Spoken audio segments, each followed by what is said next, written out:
વડોદરામાં રસ્તાની સમસ્યાને લઈને રહીશો પરેશાન થઈ રહ્યા છે। સ્થાનિકો રોડ ઉપર ઉતરી ચક્કાજામ કર્યો। વાછણા ગોત્રી રોડ ઉપર ઓમ હાઉસિંગ સોસાયટીના રહીશોએ પોતાનો વિરોધ દર્શાવ્યો છે। પાલિકાએ ટીપી 17 ફાળવતા મુખ્ય માર્ગ બંધ કરવાની વાતથી નાગરિકો દ્વારા વિરોધ કરવામાં આવ્યો। છેલ્લા 30 વર્ષથી આ રહીશો અવરજવર માટે આ રોડનો ઉપયોગ કરતા હતા। હાથમાં પ્લેકાર્ડ સાથે તેઓએ પોતાનો વિરોધ દર્શાવ્યો છે। તંત્ર દ્વારા મુખ્ય માર્ગ બંધ કરી અને અન્ય રસ્તો આપવામાં આવ્યો છે। वैकल्पिक मार्ग पर असामाजिक तत्वों अड्डो होवाना रहीशोए आक्षेप लगाव्या छे। गैरकायदेसर रीते जे तळाव पर जे दारूनो अड्डो चालतो होय छे ने एना पर लोको अवर जवर दारू पीने करता होय छे तो अमारे माँ बहनों छे दीकरीओ छे ए रस्ता पर केवी रीते जई शके? एमनी सलामतीनो प्रश्न छे तो एनी सलामती कोण जवाबदारी लेशे? અને 30 વર્ષથી અમે આ રોડ પર અવર જવર કરીએ છીએ અને હવે જમીન માલિકને જમીન આપવાની છે એવું કહીને સડનલી આ રોડ બંધ કરવામાં આવે છે તો અમે જવા આવવાનો રસ્તો ક્યાંથી? અને અમે અહીંયા 10 મીટરની અંદર બહાર નીકળી જઈએ છીએ એની જગ્યાએ અમારે પાછળના રસ્તે જઈએ તો 500 મીટર અમારે ફરીને મેઇન રોડ પર આવવું પડે। રાજકોટમાં ઢોર ડબ્બામાં 756 પશુઓના મોત થયા છે। માત્ર 3 મહિનામાં જ 756 પશુઓના મોત થતા અનેક સવાલો ઉભા થઈ રહ્યા છે। ન્યૂઝ 18 સાથેની વાતચીતમાં પશુપાલન વિભાગના એક અધિકારીએ આ વાતને સ્વીકારી છે। 3 મહિનામાં પશુઓના નિભાવ ખર્ચ પેટે ₹17 લાખથી વધુની ગ્રાન્ટ અપાઈ હતી। ચોમાસાના કારણે વધુ ઢોર મૃત્યુ પામ્યા હોવાનું પ્રાથમિક તારણ હાલ સામે આવી રહ્યું છે।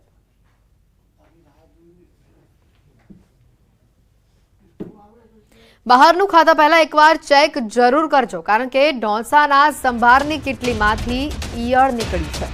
વડોદરા બાપો તળાવ પાસે આવેલા ગણેશ ફેન્સી ઢોંસાના આ આઉટલેટની ઘટના છે। ગણેશ ફેન્સી ઢોંસાના સંભારમાંથી ઈયળો નીકળી છે। સંભારની કીટલીથી જીવતી ઈયળો નીકળી હોવાના આ દ્રશ્યો સામે આવ્યા। ગત રાત્રે ગ્રાહકે આઉટલેટ પર ઢોંસા ખાવા માટે પહોંચ્યા હતા। ઢોંસાની સાથે સંભાર માટેની કીટલીના કિનારે 2 જેટલી જીવતી ઈયળો સળવળતી જોવા મળતા ગ્રાહક પણ ચોંકી ઉઠ્યા।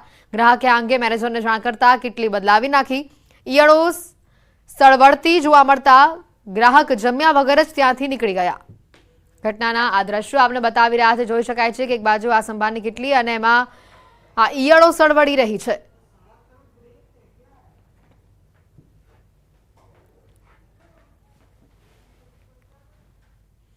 સુરતથી અન્ય સમાચાર છે। ઓલપાડના કેમ ગામ નજીક ટ્રેન ઉથલાવવાના પ્રયાસ મામલે તપાસ કરવામાં આવી રહી છે। સંડોવાયેલા અજાણ્યા શખ્સોની શોધખોળ હાલ યથાવત હોવાનું સામે આવ્યું છે।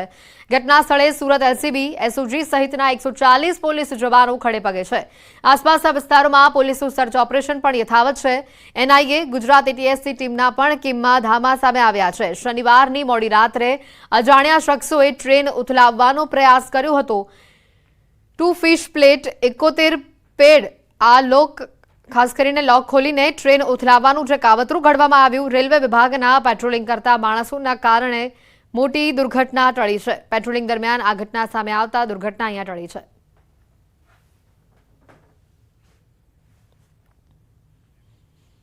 એક ઘાયલ દીપડો એ વધુ ખૂંખાર બની જાય છે અને આ વાત નવસારીના એક સીસીટીવીએ સાચી ઠેરવી દીધી છે।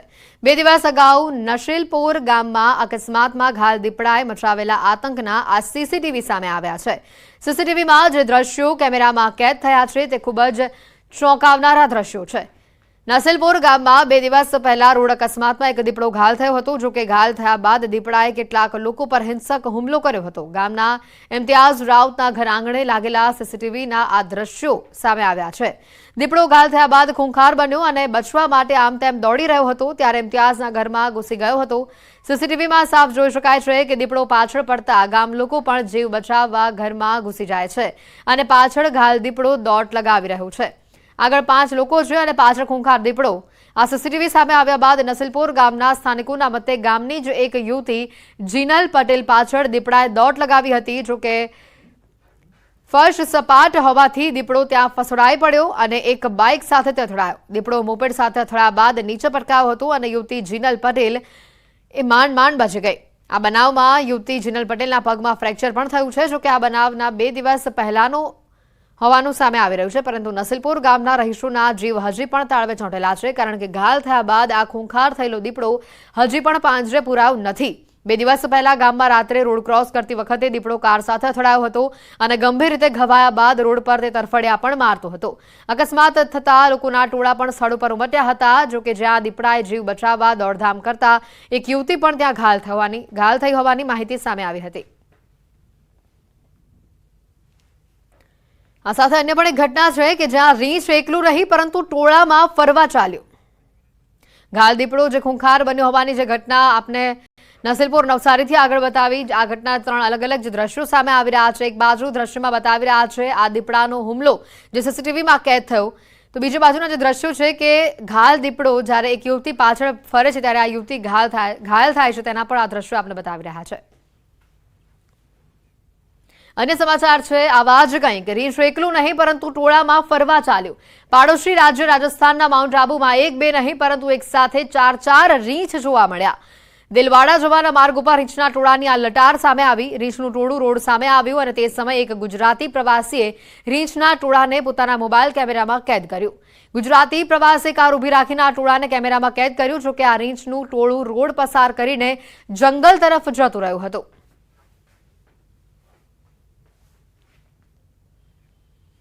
ભરૂચ નજીક ટોલ નાકા પર મારામારીનો એક વિડીયો વાયરલ થઈ રહ્યો છે. આ વિડીયો મુલદ ટોલ નાકાનો હોવાનું અનુમાન છે. અંકલેશ્વરથી વડોદરા રોડ પર જતા ટ્રકના ચાલકને જે મારવામાં આવ્યો હતો. આ વાયરલ વિડીયોમાં 3 થી 4 લોકો પટ્ટા અને દોરડાથી મારતા જોવા મળી રહ્યા છે. ટોલ નાકાના કર્મીઓએ મારામારી કર્યાનો આક્ષેપ છે. વાયરલ વિડીયોની ન્યૂઝ 18 ગુજરાતી હાલ પુષ્ટિ નથી કરતું. અન્ય સમાચાર. અમદાવાદમાં બિલ્ડરની દાદાગીરી સીસીટીવીમાં કેદ થઈ છે. બોપલના ઉપેન્દ્રસિંહ ચાવડાએ ધમાલ મચાવી. એસજી હાઈવે પરની હોટલમાં તેઓએ મારામારી કરી. હોટલને બાનમાં લેતા ગ્રાહકો ગભરાઈને ત્યાંથી નાસી ગયા. બિલ્ડર ઉપેન્દ્રસિંહ અગાઉ બોપલમાં ફાયરિંગ કર્યું હતું. સરખેજ પોલીસે સીસીટીવીના આધારે સમગ્ર મામલે ગુનો દાખલ કર્યો છે.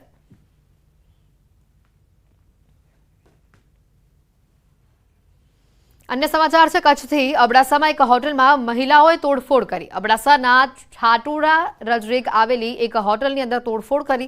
મહિલાઓએ સાથે મળી અનેક વસ્તુઓને આગચંપી પણ કરી. સમગ્ર ઘટનાનો વિડીયો સોશિયલ મીડિયા પર વાયરલ થયો. આ મામલે હજી કોઈ પોલીસ ફરિયાદ નોંધાઈ નથી. ઘટના પાછળ દારૂનું દૂષણ જવાબદાર હોવાનું હાલ અનુમાન છે. અમદાવાદના શહેર કોરડા વિસ્તારમાં અંગત અદાવતમાં હોબાળો થયો. એક વ્યક્તિના ઘરમાં મોડી રાત્રે આગચંપીનો બનાવ બન્યો. મોડી રાત્રે જેકિન શેખ નામના શખ્સના ઘર પર હુમલો કરી 6 લોકોએ આગચંપી કર્યાનો આક્ષેપ છે. આ મામલે શહેર કોરડા પોલીસે તપાસ શરૂ કરી છે.